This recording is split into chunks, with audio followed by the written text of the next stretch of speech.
Imagine forgetting to take an important body measurement and your client travels to a very far place. In this tutorial, I'm going to show you how to overcome such a thing in case you forget to take a very important body measurement. So the first measurement I'm going to show you is how to take your shoulder measurement. To take your shoulder measurement, you have to get your bust circumference, then divide it by 6 plus 1.5. That is going to be your shoulder, and that will be the half shoulder. But remember, we always work with the full shoulder. So the same answer you'll find, for example, if your half shoulder is 8 inches, you just multiply 8 by 2 to come up with a full shoulder of 16 inches. Then the next formula I'm going to show you is how to calculate your armhole measurement. So remember, previously we calculated our shoulder measurement, which is half shoulder. All you have to do is multiply that half shoulder by 2 to come up with a full shoulder. Then that full shoulder, divide it by 2 again, then add 0.5. That will be your armhole measurement. Then next, I'm going to show you how to find your under bust measurement. I'll show you how to find your bust measurement later on in the tutorial, but for now, we're going to find the under bust measurement. So once you have your bust measurements, under bust is always 3 inches below the bust point or 4 inches below for fuller bust.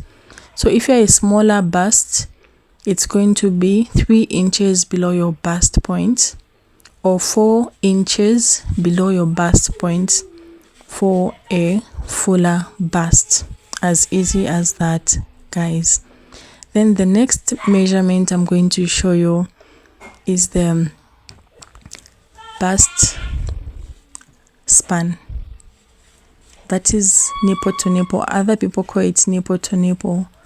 So for the bust span, you need to take your bust circumference, place the measuring tape around your bust circumference.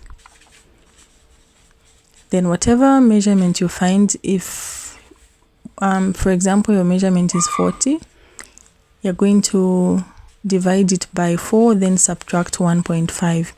So if your bust circumference is 40, you're going to divide 40 by 4, which is going to give you 10. Then you subtract 1.5, making it 8.5. And then you'll further divide that 8.5 into 2. And it will give you 4.25. So now let me show you how to calculate the bust point. So remember, I said I'll show you how to calculate the bust point at the end. So the bust point is calculated using bust circumference. Place the measuring tape around your bust circumference, then divide by 4, then add 1.5.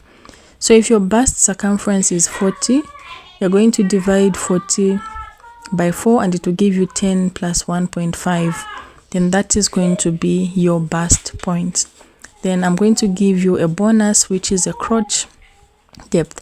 So there are 2 ways to calculate the crotch depth. You can sit on a flat surface, then place the measuring tape from your waist, either high waist or low waist, then down to the seat. Then add 1 inch, or you can simply divide your hip by 4, then add 1 inch.